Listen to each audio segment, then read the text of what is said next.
لا إله إلا الله محمد رسول الله عليه صلاة الله وآله والأحبة.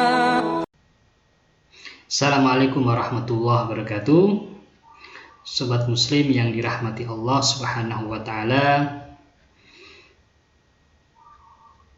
Daily Muamalah, pada seri ini kita akan bahas tentang zakat perniagaan. Biasa diistilahkan dengan zakatul kasbi wa tijarah. Zakat perdagangan dan perniagaan. Apa dalil disyariatkannya zakat perdagangan? Kita bisa lihat sobat muslim di dalam surah Al-Baqarah ayat 267.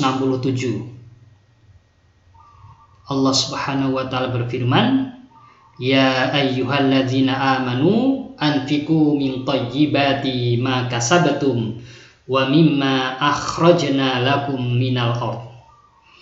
Yang artinya, wahai orang-orang yang beriman, infakkanlah sebagian dari hasil usahamu yang baik-baik dan sebagian dari apa yang kami keluarkan dari bumi untukmu. Jadi wahai orang yang beriman, infakkanlah sebagian dari hasil usahamu yang baik-baik. Ya, hasil usahamu. Di sini ada. Kemudian juga Imam Bukhari membuat satu bab, yaitu Shadaqatul Kasbi wa Tijarah dalam Kitabuz Zakah. Dalam Kitabuz Zakah. Kemudian setelah kita mengetahui dalil-dalil yang mensyariatkan zakat perniagaan, kemudian kita melihat bahwa ada silang pendapat ya di kalangan para ulama. Ada ulama-ulama yang mewajibkan zakat perniagaan, ada yang tidak mewajibkan. Kita akan lihat dulu ya pendapat yang mewajibkan. Di pendapat yang mewajibkan, yaitu wajib mengeluarkan zakat atas harta perdagangan, ini adalah pendapat dari jumhur ulama. Berlandaskan pada keumuman ayat Al-Quran yang tadi sudah kita jelaskan ya, di dalam surah Al-Baqarah ayat 267. Demikian pula dalam hadis Nabi dan juga ashar dari 3 orang sahabat. Jadi 3 orang sahabat. Kemudian Umar bin Khattab semasa menjadi khalifah, beliau ini mengumpulkan harta para pedagang. Dikumpulkan oleh Umar bin Khattab, beliau menghitungnya ya, baik yang hadir maupun yang tidak hadir dari para pedagang itu. Kemudian beliau mengambil zakat dari pemilik harta, baik yang hadir maupun yang tidak hadir. Kemudian perkataan dari Ibnu Umar. Ya, Ibnu Umar mengatakan tidak ada zakat pada barang-barang kecuali jika diniatkan atau ketika dipersiapkan untuk diperdagangkan. Itu Abdullah bin Umar. Demikian pula pendapat dari Abdullah bin Abbas.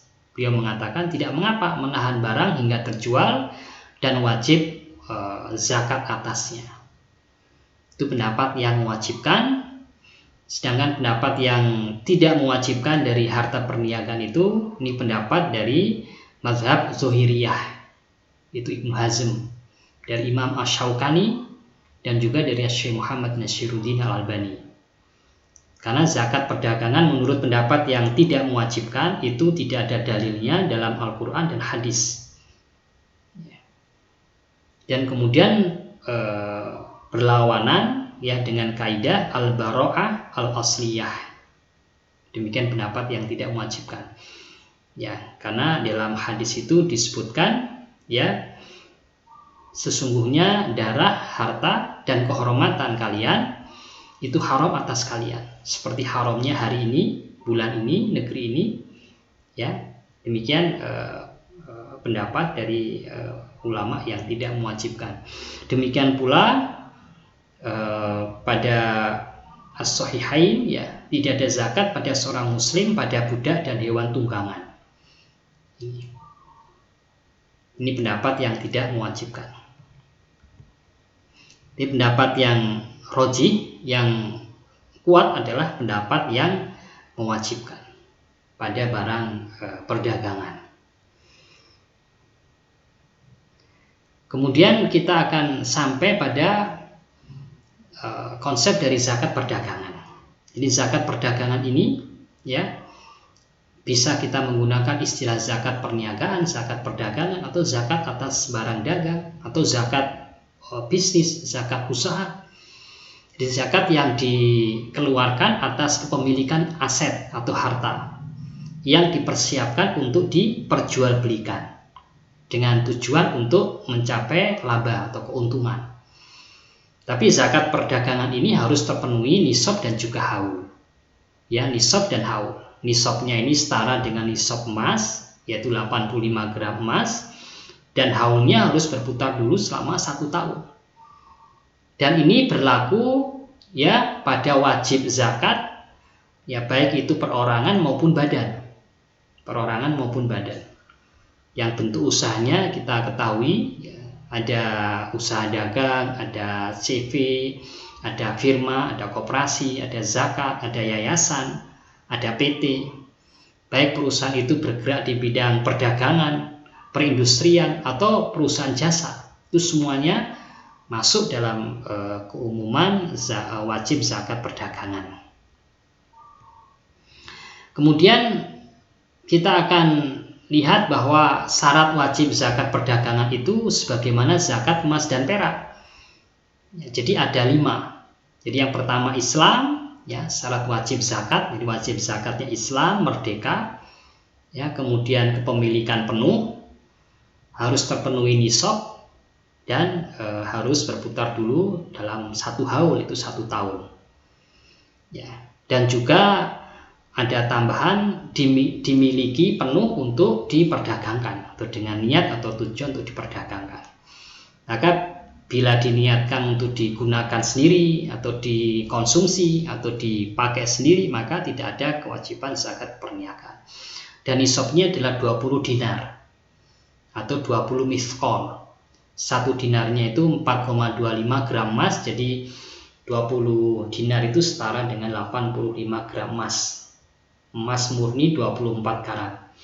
Bila di bawah nisab emas, maka tidak ada kewajiban zakat perdagangan. Dan barang dagang ini harus berputar selama 1 tahun hijriah.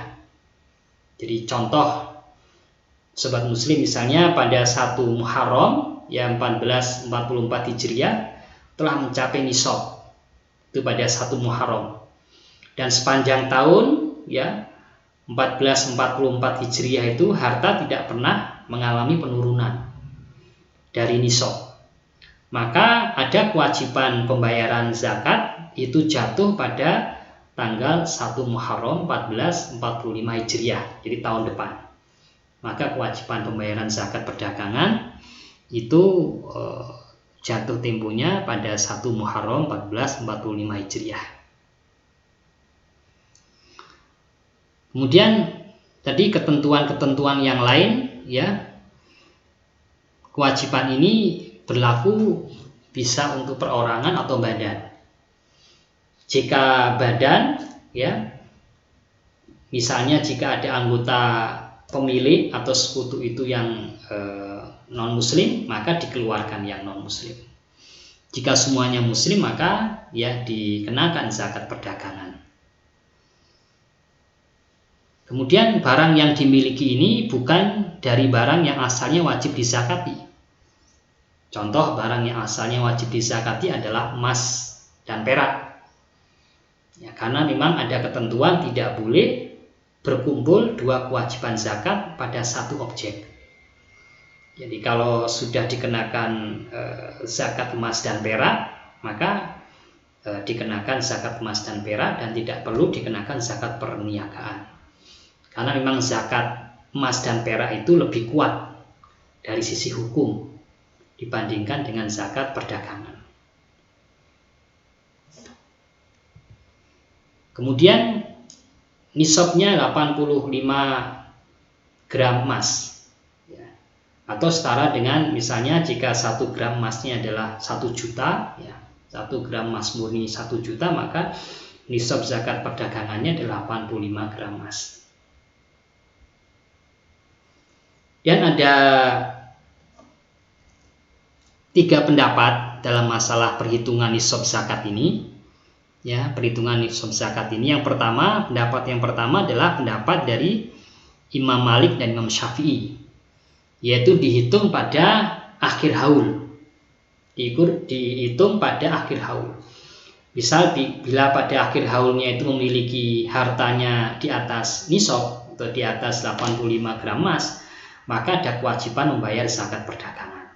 Itu pendapat yang pertama. Pendapat yang kedua adalah pendapat jumhur ulama, yaitu nisab itu dihitung sepanjang haul. Jadi 1 putaran penuh selama 1 tahun. Jadi harta yang melebihi nisab misalnya terhitung, tadi kita contohkan 1 Muharram, maka sepanjang tahun, ya, 1444 Hijriah itu tidak berkurang dari nisab, maka akhir haulnya adalah Muharram 1445 Hijriah. Itu dikenakan kewajiban untuk menunaikan zakat perdagangan.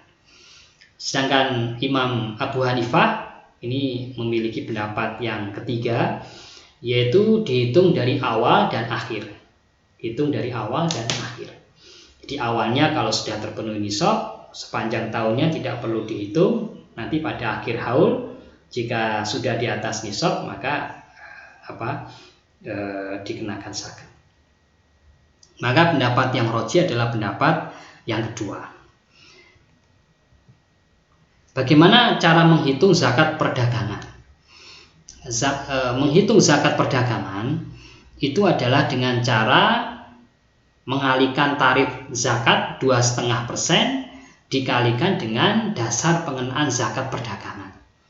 Dasar pengenaan zakat perdagangan itu, ya, bisa dihitung, ya, dari, ya, nilai persediaan. Nilai persediaan itu diukur berdasarkan pada, ya, berdasarkan pada harga jual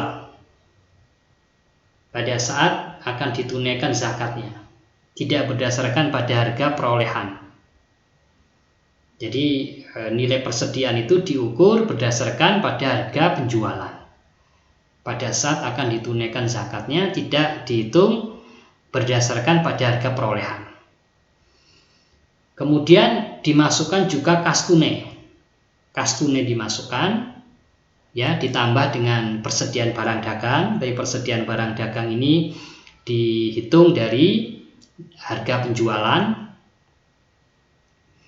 Kemudian hanya piutang yang akan diterima dalam jatuh tempo 1 tahun. Ini yang hanya masuk kategori piutang lancar. Kalau piutang tidak lancar atau piutang macet, diragukan atau kurang lancar, tidak dimasukkan. Jadi yang dihitung hanya piutang yang sifatnya lancar. Kemudian dikurangi dengan hutang lancar. Hutang lancar yang akan jatuh tempo dalam 1 tahun Hijriah. Dan kemudian aset tetap. Bagaimana dengan aset tetap? Aset tetap tidak dimasukkan dalam perhitungan zakat perdagangan. Aset tetap, contohnya tanah, ya, kemudian bangunan, ya, atau kendaraan yang dimiliki oleh pedagang itu tidak dimasukkan dalam perhitungan zakat perdagangan. Jadi meskipun usahanya mengalami kerugian, ya, dengan syarat harta tadi yang dihitung kas tunai ditambah dengan kas di bank, ditambah dengan persediaan barang dagang, ya, ditambah dengan piutang lancar, dikurangi dengan utang lancar, itu jika di atas nisab meskipun dalam keadaan rugi tetap dikenakan kewajiban zakat perdagangan. Demikian, semoga bermanfaat. Insya Allah kita sambung pada seri berikutnya. Assalamualaikum warahmatullahi wabarakatuh. La ilaha illallah Muhammadun Rasulullah alaihi salatullah wa alihi wal ahibba